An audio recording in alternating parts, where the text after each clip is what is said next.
2월 22일 장이 마감됐습니다. 바로 종목 살펴보겠습니다. 다날 상한가 갔는데 장 막판에 안착하지 못하는 모습 보이다가 시간의 거래에서 상한가를 갔습니다. 분봉 중에 15분봉을 보시면은 전전날 상한가 오전에 강한 상승으로 돌파가 이루어지고 오늘 이렇게 상승이 나오다가 다시 빼고 올리는 척 하다가 다시 빼고 또 올리는 척 하다가 다시 빼는 이런 악독한 흐름을 보이면서 마지막까지 떨구고 다시 올리는 그런 모습 보였습니다. 거래가 1조 2천억 원이 넘게 터졌는데 이 종목이 장 막판에 상한가에 안착하지 못한 모습도 그렇고 좀 불안한 모습이 아직은 있다고 생각합니다. 일봉상 이렇게 강하게 돌파를 하는 모습은 보이지만 여전히 불안한 시장 상황과 함께 이 종목도 조심히 접근해야 될 것 같습니다. 이것과 짝짓기 매매였죠. 갤럭시아 머니트리 분봉을 보시면은 이런 오전에 상승과 이런 매집 기간을 거쳐 가지고 큰 상승이 나오게 되는데 다날이 장 마지막에 불안한 모습을 보이면서 갤럭시아 머니트리는 이렇게 떨구는 모습, 장 마지막에 좀 안 좋았죠. 대신 시간 외에서는 1.62%가 올랐는데 이 종목도 다날과 함께 조심히 접근해야 되는 그런 종목인 것 같습니다. 다음은 비덴트라는 종목인데 상한가를 갔죠. 빗썸이라는 가상화폐 거래소 최대 주주인데 뭐 얘네가 주식을 추가로 매입을 할지 매각을 할지 뭐 어떻게 한다 그 방향성에 대한 기대감으로 상한가를 갔는데 이게 제가 생각을 할 때는 그냥 우리 기술 투자나 위지트 같은 가상화폐 대장주죠.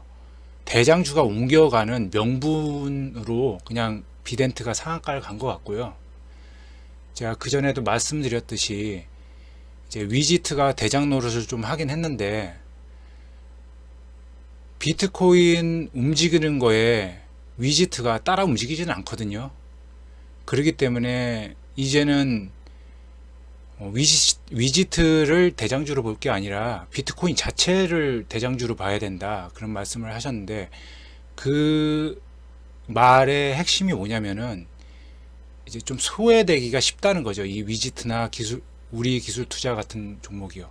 그리고 오늘 좀 헷갈렸죠. 위지트보다 우리 기술 투자가 더 거래를 터트리면서 3,900억 원을 터트리면서 대장 노릇.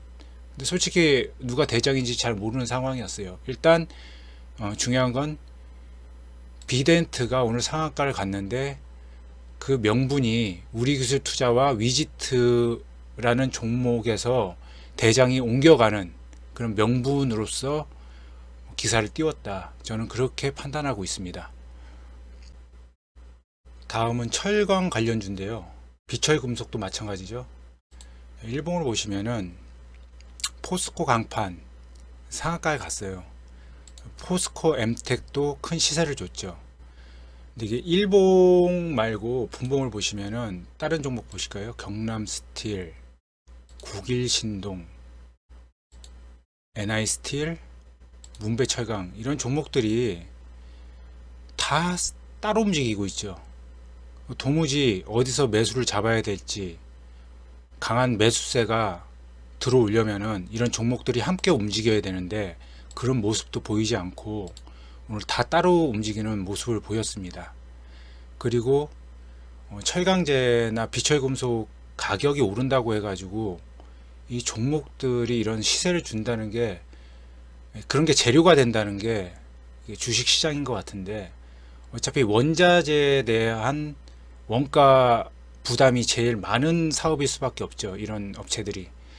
그렇다면은 주가 상승과는 좀 거리가 있는 그런 재료인데도 이렇게 상승을 보였고,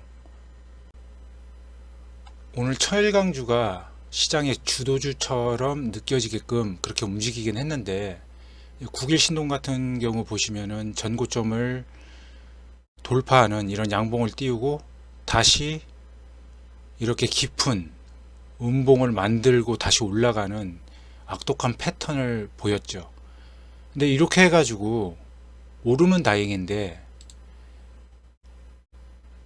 애니스틸처럼 이렇게 전고점을 돌파하는 봉을 줬다가 다시 음봉, 그리고 그대로 하락, 물론 상승이 나오긴 했지만, 이런 악독한 패턴들이 난무했던 철강 비철금속 주들이 오늘 좀 그런 모습을 많이 보였습니다.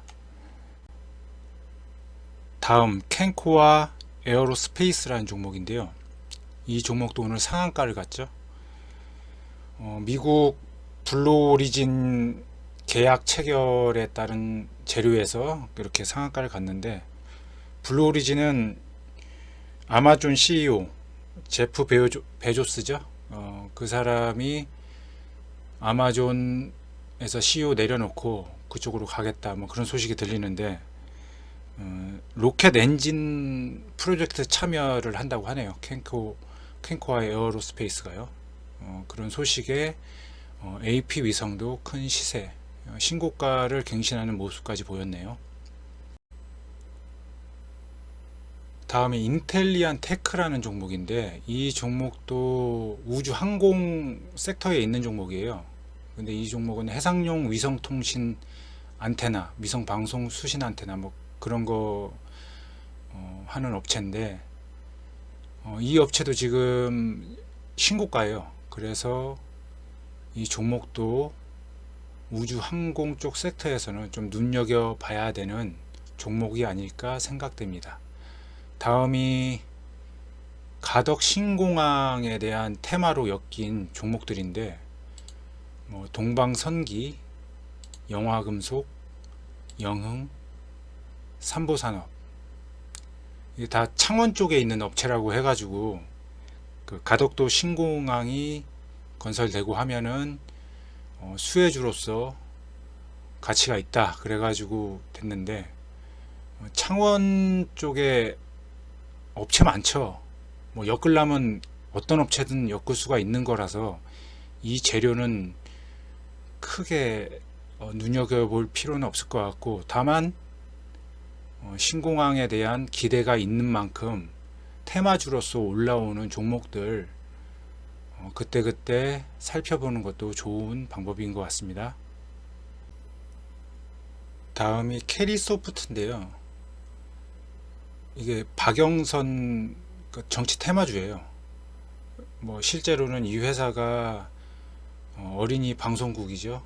캐리TV 운영하고 있는 회사인데, 이것도 큰 시세를 주고 거기에 따라서 같은 섹터에 있는 데이브 시스터즈, 이 종목 같은 경우에는 테마랑 같이 엮인 것도 있고, 또 이런 상승세가 이어지는 가운데 더 큰 시세가 나온 것으로 판단이 됩니다.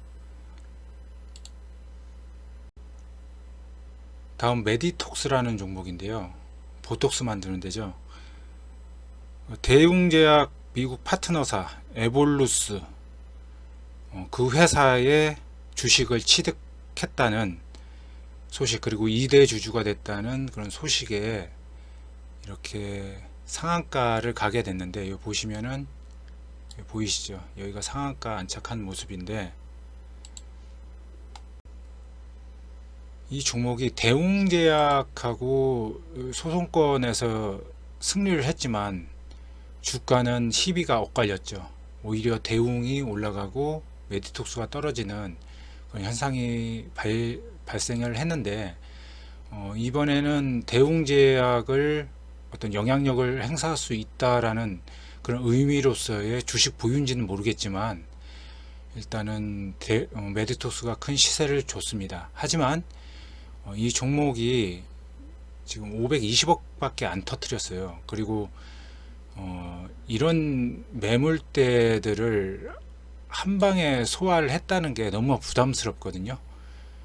예, 그렇기 때문에 이 종목은 이런 구간에서 횡보를 하면서 더 추가 상승에 대한 기회를 보지 않을까, 바로 올라가기 힘들 것이라는 어떤 예상을 해봅니다. 가상화폐에 대한 좋은 전망에도 불구하고 앨런 머스크가 트위터에 이더리움이 너무 비싼 것 같다 그런 발언을 했는데, 그것 때문에 이렇게 주춤거리는지 몰라도 일단 위지트나 우리 기술 투자 같은 경우에는 비트코인 가격과는 좀 상관없이 움직이는 것 같아요. 어떤 매물대의 처리로 저는 보이고요. 초대에 말씀드렸듯이 비덴트가 대장 노릇을 하면서 그 구실을 가져온 어떤 뉴스를 띄웠고요.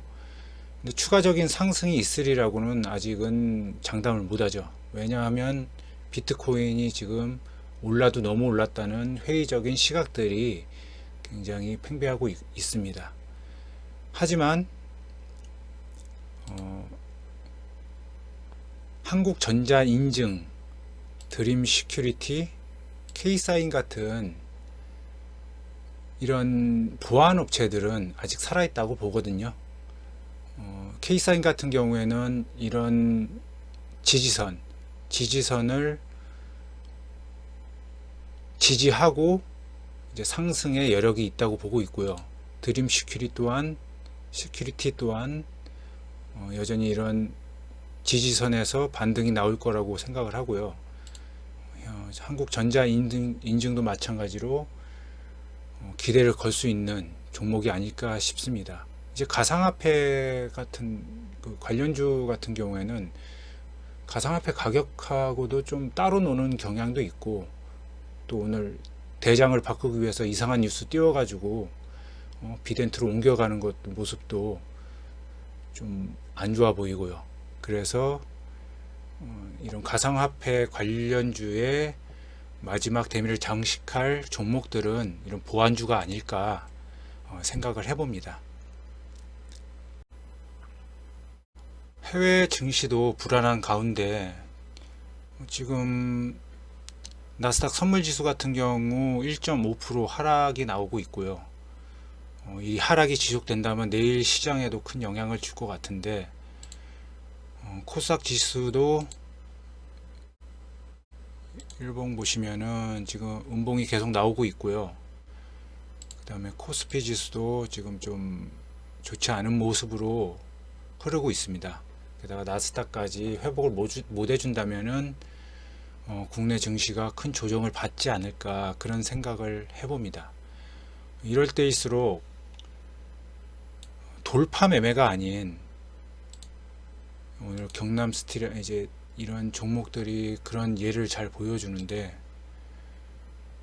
이런 데서 이제 돌파할 줄 알고 했는데 이런 하락이 나오고, 또 이런 데서 들어 올릴 줄 알았는데 또 이런 조정을 주게 되면은, 단타를 하시는 분들은 이게 좀 어떻게 보면은 큰 상승이 나올 것 같은데 이런 데서 하락이 나온다. 아, 조정이다. 버텨야지. 버티는 게 아니라 그냥 물린 거거든요. 그런 걸 잘 판단하시고, 시장이 어려울수록 돌파 매매가 아닌 저점에서 분할 매수할 수 있는 그런 여유로움을 가지면서 시장에 대응하는 그런 매매가 됐으면 좋겠습니다. 시청해 주셔서 감사합니다.